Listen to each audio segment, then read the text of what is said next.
আপনি খোঁজা বাংলা বোঝেন না? আমি কদিন পর পর এসে বলে যাব, আর আমি আসলে উঠাবেন, আমি চলে গেলে আবার ওখানে নেক্সট সাংবাদিকরা আমাদের নিয়ে সমালোচনা করে যে আপনারা এতে ইঁদুর বিড়াল খেলা কিন্তু সাথে আমরা নাকি আপনাদের উঠাই দিয়ে যাই, কয়দিন পরে আর আমরা খোঁজ খবর নেই না বলছেন। তো বলেন আপনারা সবাই মিলে যদি এসব অসভ্যতা করেন আমরা কি স্যার? আমি সবার সামনে বললাম, মিডিয়ায় বলেন যে আমরা উঠে গেছি একাধিকবার নিষেধ করা হয়েছে, পুলিশ বারবার এসে দোকানের সামনে একটা রাখা হয়েছে, আমি উঠে ফেলাবো এখন সবাই উঠে দেবো স্যার। প্রশ্ন থাকলে ওনাকে করেন, নেক্সট স্যার রাখবো না। আপনার দোকানেই আসছি, আপনি খবর রাখেন নাই।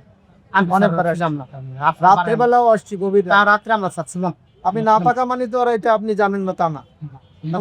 এই ভদ্রলোক তো জানতে পার আমরা কি নাম কি আপনার? না নাম দোকানের নাম কি? বাপ্টিস্ট।